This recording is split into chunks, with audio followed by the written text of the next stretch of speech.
An emergency situation in Putin's inner circle. A strike on a government motorcade. Special forces are on alert. Putin is urgently requesting help, with urgent calls to the Kremlin. Ukraine's shocking decision.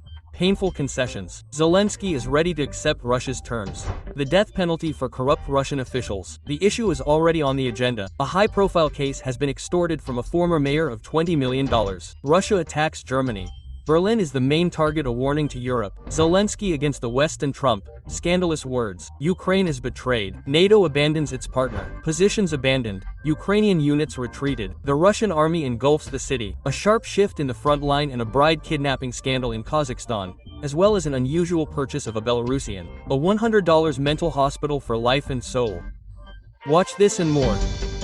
Friends, hello everyone, it's Priodko's time. Brief, clear, and to the point about what the world is talking about. Support this right now with a like, comment, and repost. And here I go. Crime without punishment. In Germany, an Iraqi citizen who pushed a 16-year-old Ukrainian girl under a train has been found insane. Now he may avoid a prison sentence. The Lower Saxony prosecutor's office is demanding his permanent placement in a psychiatric hospital instead of imprisonment. The tragedy occurred last August at the Friedland train station. The 31-year-old man suddenly pushed the girl off the platform. There was no chance of stopping the passing train. Initially, the suspect told police he had simply found the body and was not detained. However, an examination later found his DNA on the victim's shoulder, and the man was arrested. According to the prosecutor's office, he was insane and unaware of his actions. The girl he killed was a refugee from Mariupol who had fled to Germany to escape the war. According to the prosecutor's office, the man suffers from schizophrenia and was insane at the time of the crime. Therefore, instead of a standard criminal trial, a security measures procedure is being initiated. Instead of a prison sentence, placement in a closed psychiatric hospital is being considered. Berlin is preparing for repatriation. They want to send Syrian migrants home. MERS will discuss the return of Syrian migrants to their homeland with Syrian President Ahmed al-Shara next week. The talks will be held in Berlin, and the issue of repatriation is among the key topics. We have many important topics to discuss, as you already mentioned, including the return of Syrians to their homeland. To achieve this, we need to engage in dialogue with those responsible on the ground. This is one of the factors underlying the meeting planned for next week. Down to the last thread, a major decision in Russia. The former mayor of Sochi has been stripped of his luxury goods. The state has seized property worth 1.6 billion rubles. That's about $20 million. Alexei Kopygorodsky's assets have been transferred to the state, according to Ros-MI, specifying that these include 5 properties, 15 plots of land, 10 cars, as well as watches, jewelry, elite alcohol, icons, rare books, and cash. The Kopygorodskys are charged with embezzlement and bribery. Russia needs the death penalty. The Communist Party is convinced of this. Such a sentence should be imposed for corruption on an especially large scale.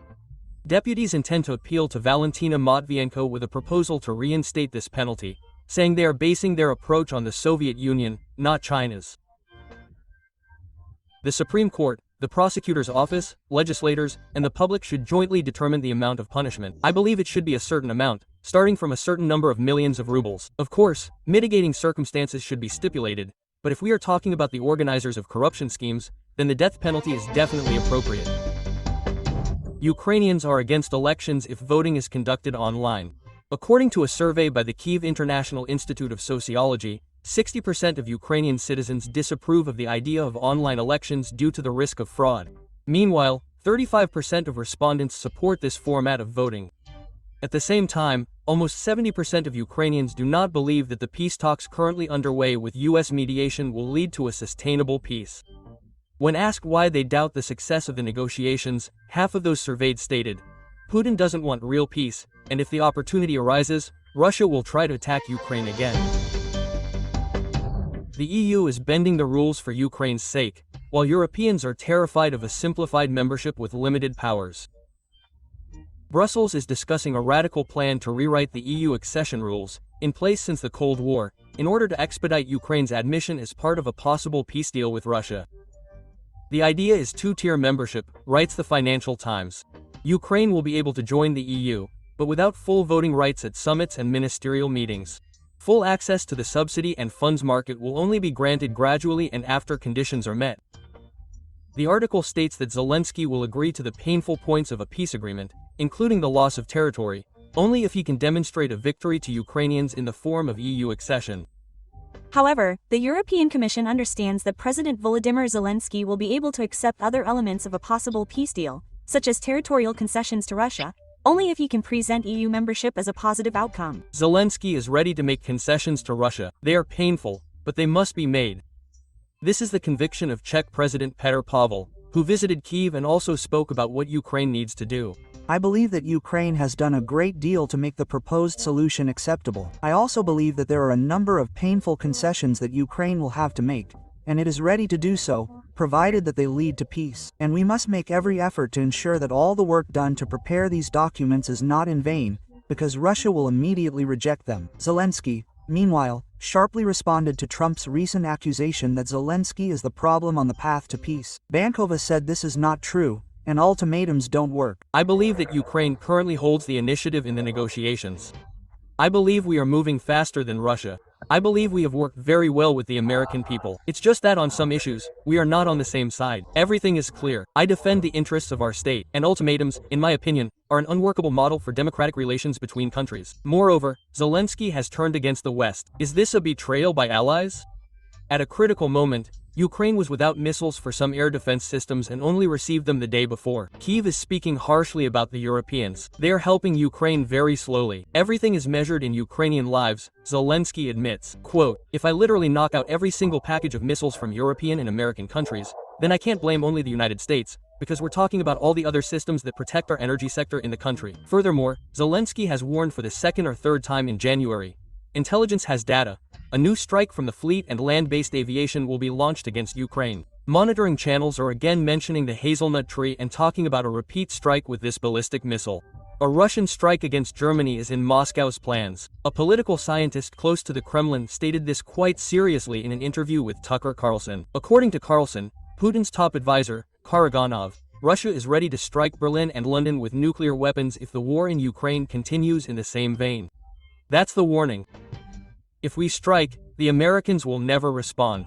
They won't respond anyway. The Poles, by the way, are becoming more prudent. They understand they are playing with fire. They are trying to retreat from the front lines of the conflict. But my choice would be Great Britain and Germany. So, would you launch a nuclear strike on Great Britain and Germany? I pray to God that this does not happen, but yes, Germany should be first, because it is Germany that is the source of the worst in European history. Friends, given all the recent events, especially those that have surprised us since the beginning of this year, what do you think about such statements about nuclear war? To whom? Why? For what purpose? Right, as before, your response is under this video. I haven't thanked you all for your support in a long time, so I will make amends. Thank you very much for every word, like, subscribe, and view. Thank you that many of you have been with me every day for a long time. Thank you for this choice. And I continue. The Russian army is engulfing the city. Ukrainian defense forces have abandoned their positions. The monitoring channel Deep State writes about the ongoing fighting for Hulepole in the Zaporizhia region of Ukraine in the south of the country. The Russian armed forces continue to methodically devour the town, bombarding it with waves of small assault groups, according to analysts. The latest update shows a sharp expansion of the red zone in areas where Russian units had long been trying to gain a foothold. Their numbers became dominant, the report states. As a result, Ukrainian units retreated. The latest update showed a significant expansion of the red zone in the city, where the enemy had long been spotted, constantly trying to gain a foothold, and over time, their numbers in this area became dominant, forcing the defense forces to abandon their positions. The Russian Ministry of Defense, meanwhile, states, the city has been under Moscow's control since December 27th, and the Ukrainian armed forces are attempting to enter the city with small sabotage and reconnaissance groups. Furthermore, Russia continues to show footage from the captured Ukrainian Armed Forces command post, which Ukrainian soldiers abandoned after fleeing their position. This resonant story occurred at the end of 2025 in Hulepole. Orban went to the bank. Hungary is launching a major anti-Ukrainian campaign. In preparation for the parliamentary elections, Prime Minister Orban initiated a national petition, a kind of informal referendum against the allocation of EU funds to Ukraine. Supporting Kyiv, the Hungarian Prime Minister declared, is a path to tanks, conflict, and economic collapse. And only the current government, according to Orban, can save Hungarians from economic crisis. The ruling Fidesz party is already linking the opposition Tisa party with Brussels and Kyiv, claiming, a vote for the opposition is a vote for war.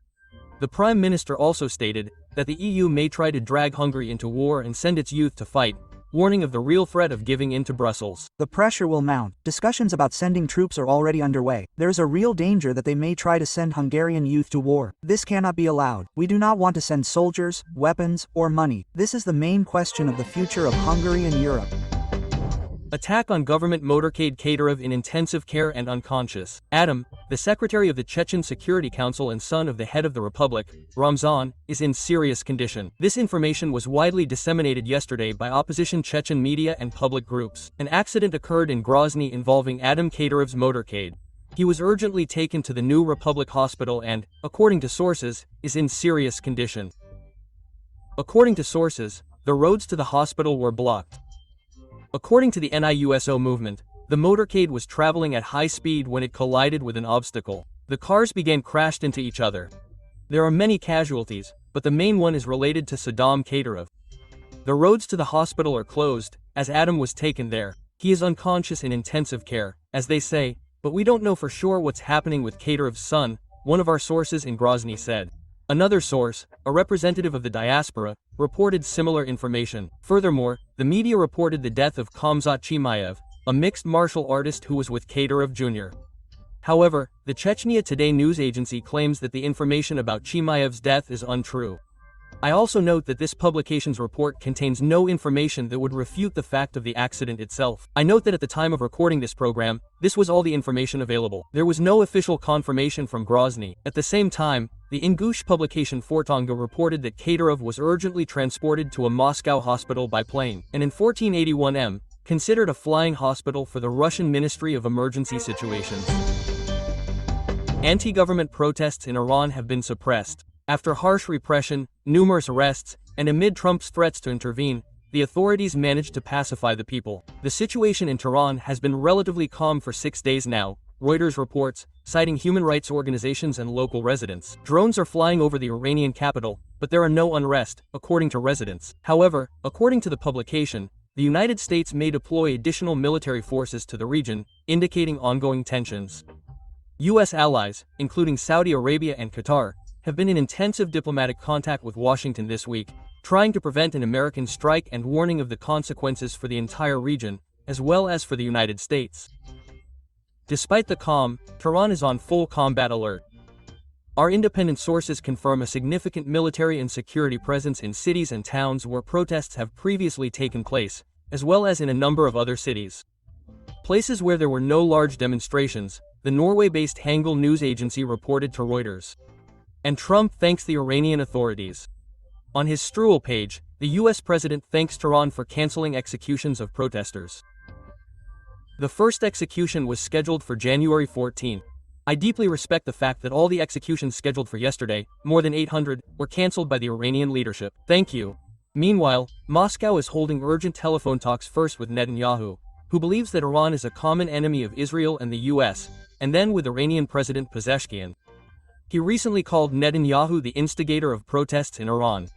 According to Russian media, the Israeli and Iranian leaders are calling Putin to reassure each other through Russia. Officially, the Kremlin states that Putin discussed the current state of affairs in the Middle East and the situation around Iran. And in a conversation with Pezeshkian, Putin spoke in favor of de-escalating the situation in Iran. Bride kidnapping operations in the Kazakh city of Shymkent. Unknown men forced the girl into cars and took her to the groom's house. They filmed the entire incident on their phones. The girl later said she was only 17 years old. She had never seen the groom, and the kidnapping was planned by the kidnapper's family. The footage shows adult women persuading the frightened girl not to resist.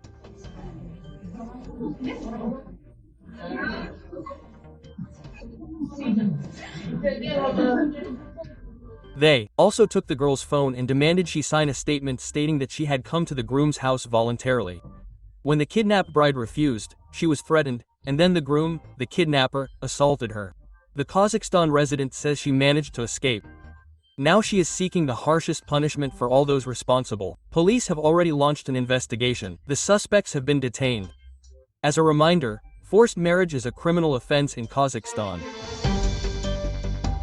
And finally, how not to go crazy. A Belarusian bought a psychiatric hospital and 15 hectares of land for just $100. The purchase was legal. The old building and several other outbuildings were sold at a state auction. After a fire in 2019, the hospital fell into disrepair. The online publication Onliner reports on this unusual acquisition. The entire complex is located 150 kilometers from Minsk. Dmitry, the property owner, has converted the walls of the former psychiatric hospital into an art gallery. Now, the hallways and rooms that were once hospital wards are filled with paintings by a wide variety of artists. Classical landscapes, surreal portraits, and abstract works are on display. Dmitry is in no rush to renovate his property, wanting it to remain in its original form. Every fracture, crack, and peeling plaster appears as a living backdrop, like art, but it's not the hand of man that creates it, but time and the laws of physics, according to a report by journalists who visited the art exhibition in the unusual building. In the basement of the main building, where food was once stored, Dmitry plans to turn it into a cinema and a club. Quote, "I have 4,000 square meters of real estate. Why should I rent anything?" The man asks in surprise and leads us into his apartment. It has become an X-ray room. It's quite cozy inside, and most importantly, warm. The owner installed a stove here. Friends, that's all. Thank you very much for watching. Thank you for being with me every day. Have a nice day, and don't forget to support me with a like, a subscription, and a comment. See you tomorrow.